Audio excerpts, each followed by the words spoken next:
It's an early start at the Reboot build site today. Both the electricians and the HVAC teams are on site to complete their work ahead of the insulation and drywall phase.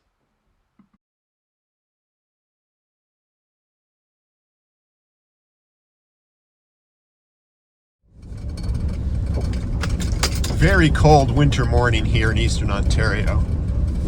We're just coming down the laneway and we're going to see the house in just a second now. It's coming around the corner. There it is. And like I said, it's a very, very cold winter morning out here.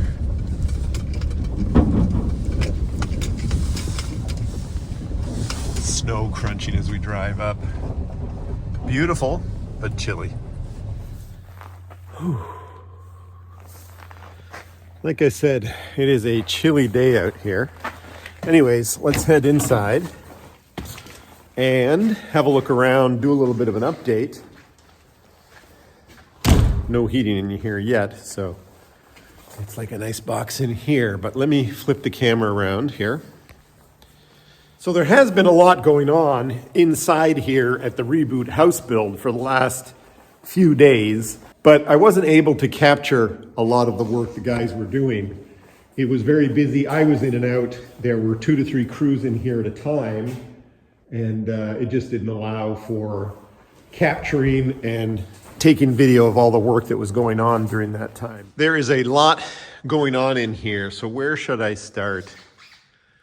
Why don't I start with the fact that you can see a lot has been done on the electrical side. So you can see there's quite a bit of there are 3 switches coming into here for outdoor lights and indoor lights here at the main door when you come in. You can see all the wiring done for outlets and switches here in, for example, this bedroom here. You can see the power outlets, power running all the way around. Here you can see plumbing has been added for an outdoor water outlet there, a tap. These boxes here, as you can see, are for lights inside what are going to be these closets in the bedrooms on this side of the house. Up top, fire alarm. And then as we walk over into this room here, you can see the same thing, fire alarm. And then of course, the wiring. Outlets for lights around a bed. Same over here. Overhead light in the center of the room. This outlet right here is for a TV. It's most likely a TV is going to hang on this wall here. Again, the great view outside. In the middle of the great room right now, we have the washer and dryer, strategically placed to take up as little space as possible. In the kitchen, again, we have various outlets. There's a working outlet there, so I think that's the second working one inside the building. Outlet, outlet, outlet, stove, outlet, overhead vent outlet above the stove, of course. Outlet, what's this one out here? I think that might be an EV charging outlet outside. And then again, we work our way around.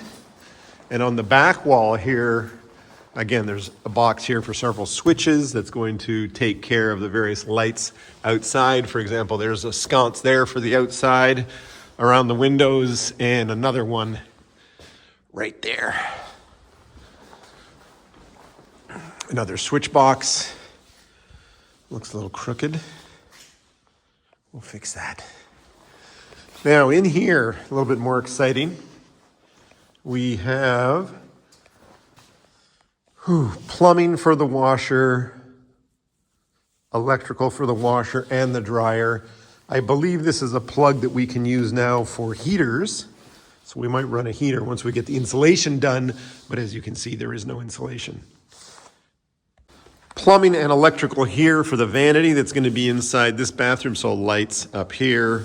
Plumbing for the vanity, outlets for the top of the vanity area. And then we come in here, and this is the mechanical room. So there's a lot going on in here. So let's see if we can piece together what we have going on. So obviously all of the electrical wires for the various outlets switches, etc., coming into this room to be tied into the panel here.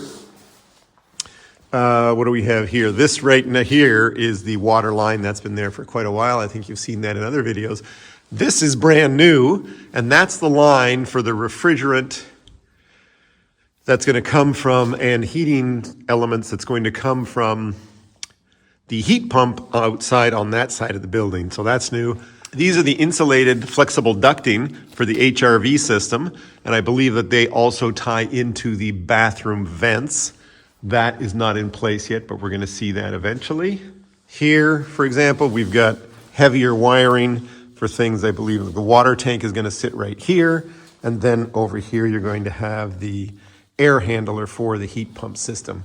And that's what some of this wiring here is for, low voltage wiring. And then if we, well, there's the plumbing for the shower, the tub shower combination that's going to go in there. Toilet right there. And now we're coming into the master suite. We've got wiring for several switches for the outside of the building. All the other wiring, plugs, outlets, etc. for this end of the house. And then in here is the ensuite bathroom. Vanity is going to be here, 2 lights, mirror in the middle, outlet, shower, plumbing for the shower, overhead rain, plus a wand on the wall there, and plumbing for the toilet there. So, overhead light, fire alarm right up there. Taking a little break from the insulation process. Got a water line here, water line on the other side, and you can see they run down this wall here. Well, you'll see that in a minute. And so I've gone out and purchased these things that are called stud guards.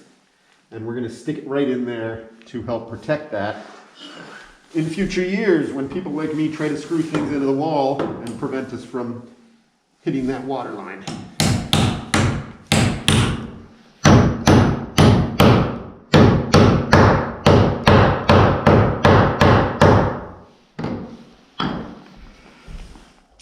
Now, if you look along here,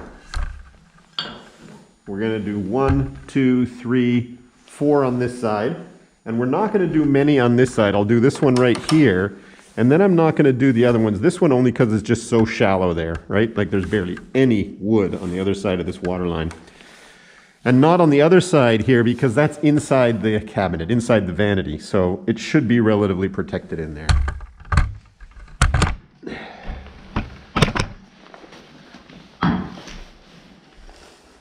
And I've got a few more I'll do around the building as well.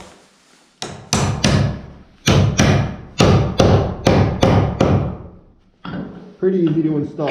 You get the idea. And so like I said, I'll do a few more on this side and then elsewhere in the building. And then back to